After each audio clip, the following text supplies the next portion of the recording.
The ICU smelled like bleach and rain, the kind of sterile air that feels heavy in your lungs. I had been there for hours, holding my brother's hand, whispering stories he couldn't hear. The machines hummed beside him, steady but fragile. When a nurse told me to take a break, I stepped into the hallway to call our relatives, to tell them there was hope. I walked past the nurse's station, phone in my hand, and then I heard it. My parents' voices. Low. Urgent. Speaking to the doctor. "We don't want the surgery," my father said. My mother's tone was even colder. "It's too expensive. And honestly, he's suffered enough. Just keep him comfortable." I stopped mid-step. The air in my chest turned to ice. Too expensive? Suffered enough? We were talking about my brother, my only brother. The boy who once defended me from bullies with nothing but a glare, who carried my backpack home when I sprained my ankle. And now his life was being weighed against a bill? I stayed hidden behind the corner, my hands trembling around my phone. The doctor's voice was careful. "Without the surgery, he won't survive more than a few days." "Are you certain?" My parents didn't hesitate. "We're certain." The words sliced through me. I wanted to storm and scream, demand they explain themselves. But instead, I stood there frozen. My mind ran in jagged loops. Why? How could they? What kind of parents choose money over their own son's life? When they finally walked past, they didn't notice me. My mother's eyes were dry. My father's hand was in his coat pocket, like he was already moving on. I leaned against the wall, my breath uneven. The world around me felt quieter than it should have been. I thought of my brother lying in that room, unaware that the two people who gave him life had just signed his death sentence. And in that silence, one truth hit me harder than the beeping of those monitors. If I didn't do something, he was already gone. What happens when the people you trust to protect family become the ones you have to protect them from? I didn't go back into his room right away. If I saw his face now, I'd break. And I couldn't afford to break, not when the two people who should have been fighting for him had already surrendered. Instead, I slipped into the stairwell, sat on the cold concrete step, and started scrolling through my contacts. There had to be a way. Someone who could help. Someone who wouldn't ask for permission from them. I called Aunt Valerie first. She lived 2 states away, but had always been the kind of woman who cut through nonsense with a single sentence. "I'm listening," she said after I told her everything in a rush, my voice shaking. She didn't even pause. "Get the consent forms. If your brother named you as next of kin or gave you power of attorney, you can override them. Even if he didn't, there are ways." My hands tingled with adrenaline. "But they'll know." "Good," she interrupted. "Let them know you're not going to watch him die." I hung up and wiped my face. No more hiding in corners. No more freezing in place. I marched to the nurse's station, found the doctor they'd just spoken to, and said, "I'm his sister. I want to talk about that surgery." He looked at me carefully, his eyes flicking toward the hallway where my parents had disappeared. "They made their wishes clear," he said softly. I leaned forward. "Their wishes aren't his. And if you check his file, you'll see he wrote my name under emergency contacts. Not theirs." The doctor hesitated, then stood. "Follow me." Inside his office, he pulled up the records. My name was there, bold on the screen. And just like that, the decision shifted. Papers were printed. A pen was placed in my hand. My signature felt heavier than any document I'd ever signed, but my hand didn't shake. I was done letting silence decide his fate. When I walked back into my brother's room, the hum of the machines felt different. The surgery was scheduled. He had a chance now. But I also knew this. When my parents found out, the real fight would begin. I didn't have to wait long for the storm. By the time I returned from grabbing a coffee in the hospital cafeteria, they were there, standing outside my brother's room, voices sharp enough to slice through the corridor noise. My step faltered, but I didn't slow. "What did you do?" My mother's voice was low, but her eyes were fire. My father didn't bother with quiet. "We told the doctor no. No surgery. You had no right to change that." I glanced through the glass at my brother, still unconscious, still hooked to tubes and monitors, and felt something inside me snap. I had every right. "You gave up on him." "I didn't." My father stepped closer, the smell of his cologne clinging like an old memory. You think you're some kind of hero? You have no idea what this will cost. I met his stare without blinking. If it costs every dime I have, I'll still sleep at night knowing I didn't let him die because of a bank balance. People were watching now, nurses at the desk, visitors passing by. My mother's lips tightened into a practiced smile for the audience, but her whisper to me was venom. You'll regret this. Don't expect our help when it all falls apart. I leaned in, just enough that she could hear me, but the others couldn't. I don't need your help. I just need my brother alive. She pulled back like I'd slapped her. My father's jaw tightened, but for the first time in hours, he didn't have an answer. The doctor appeared then, holding a clipboard. We'll prep him for surgery in 20 minutes. His tone was steady, but his eyes flicked between us, reading the tension like a headline. My parents didn't say another word. They turned and walked down the hall, shoulders stiff. I went back into my brother's room, sat beside him, and took his hand again. My thumb brushed over the foretape. You're going to make it, I whispered. Even if I have to fight everyone to get you there. The hours of the surgery felt endless. Every tick of the clock above the waiting room door was another reminder that this was a fight I hadn't planned for, but one I refused to lose. I sat alone in a corner chair, coffee long cold, fingers twisting the hospital band around my wrist. My parents didn't sit with me.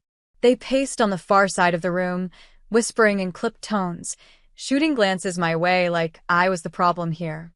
When the surgeon finally came out, his mask pulled down, I stood so fast my knees cracked. He made it, he said. It'll be a long recovery, but the surgery was a success. The relief was instant, dizzying. I wanted to laugh, cry, collapse all at once. But then I saw my parents' faces, tight, unreadable. No joy, no gratitude, just calculation. The surgeon moved on, leaving us in the awkward space between victory and whatever this was. My mother approached first, her voice syrupy for the people in earshot. Well, I guess we'll see how this turns out. I stared at her. He's alive. That's how this turns out.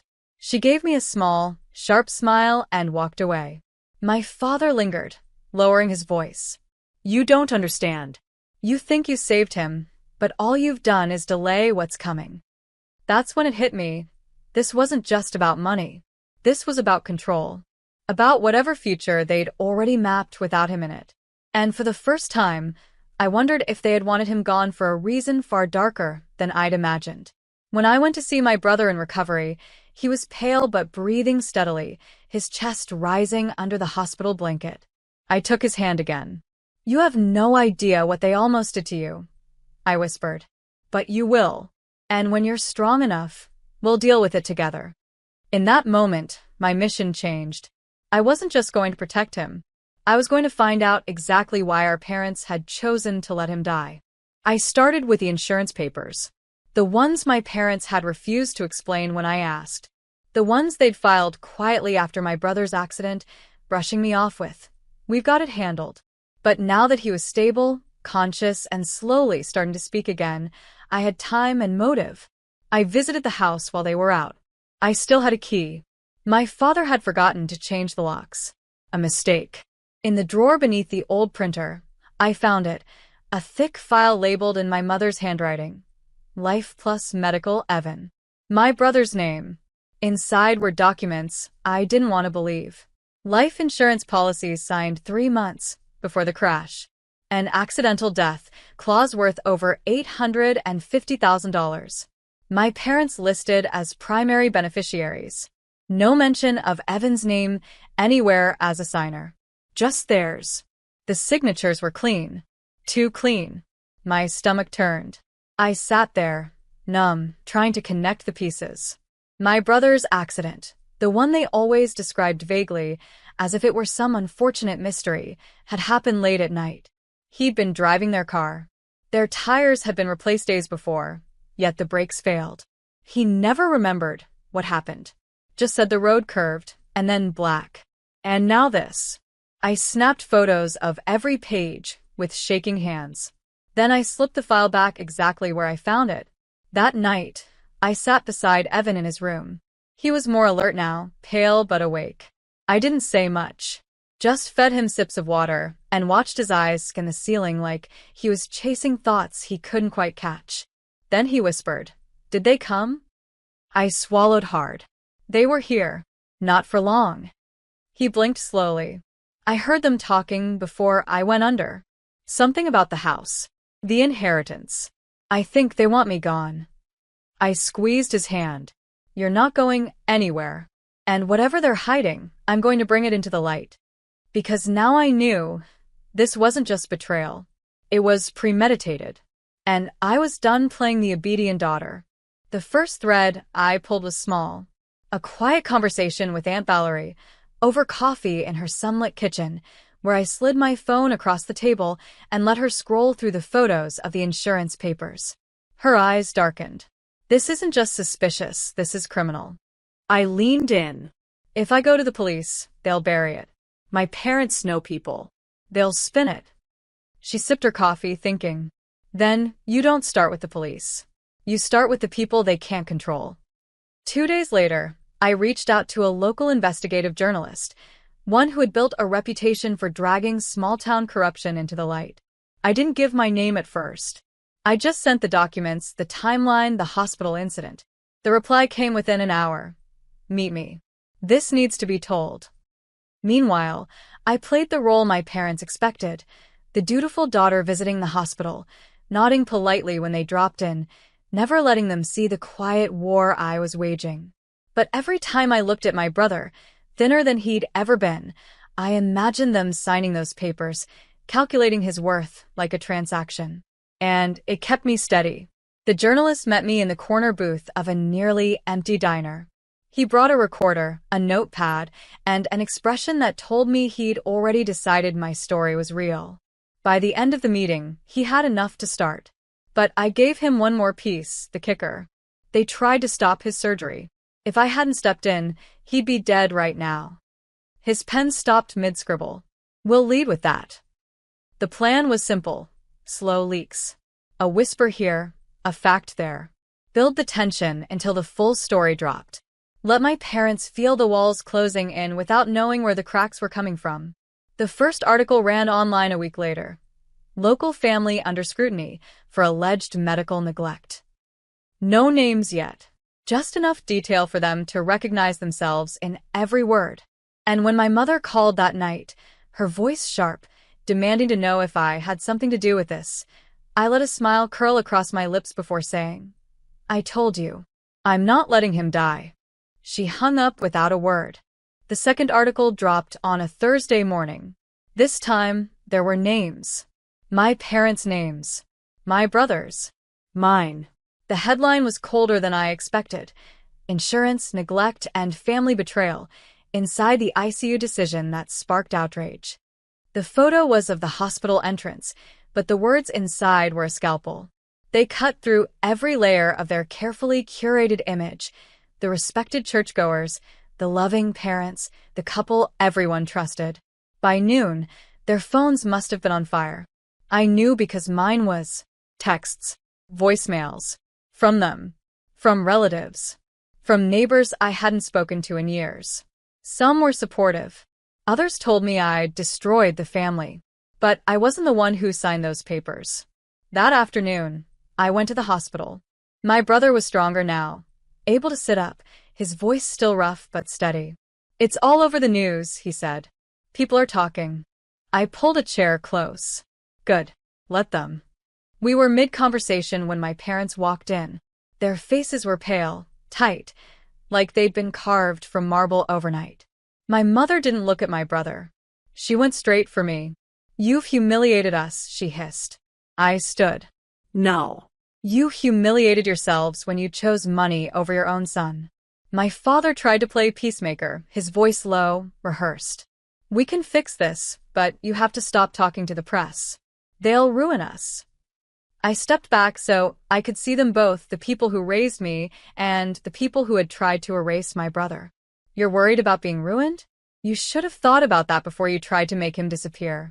The room was silent except for the steady beeping of the heart monitor. My brother's eyes were on me, and in that moment, I knew he understood. I didn't raise my voice. I didn't need to. You will never control this narrative again. Every step you take from now on, someone will be watching. My mother flinched, but didn't answer. My father's mouth opened, then closed. And for the first time, I saw it fear. Not of exposure. Of me. It didn't take long for the ripple to turn into a wave. By the end of the month, the third and final article hit. A deep dive, complete with the scanned insurance forms I'd photographed, the timeline of my brother's accident, and the doctor's confirmation that my parents had refused surgery until I intervened. There was no spinning it now. Their friends stopped answering their calls. The church asked them to step down from every committee. My father's consulting contracts evaporated one by one. The whispers became open conversations, and the people they once ruled over with charm and intimidation now crossed the street to avoid them. Financial ruin came next. Legal inquiries froze accounts. The payout they'd planned for was gone before it ever existed. The attorney fees alone were enough to choke them. And me? I didn't gloat. I didn't need to. My brother was home, propped up on the couch in my apartment, color back in his cheeks. He'd read every article. He knew every detail now. One evening, he looked at me over a plate of takeout and said, "They'll never forgive you." I smiled faintly. Good. I didn't do this for their forgiveness. Outside, the sky was painted in gold and violet. For the first time in months, the air didn't feel heavy. The war was over. A week later, I saw them for the last time. They were leaving the courthouse, surrounded by reporters, eyes down, clothes rumpled. I didn't approach. I just stood across the street with my brother beside me. They looked up once, long enough to see us together, alive and unbroken. I didn't wave. I didn't speak. I just let the silence between us do what it had always done, tell the truth. And this time, they were the ones frozen in disbelief.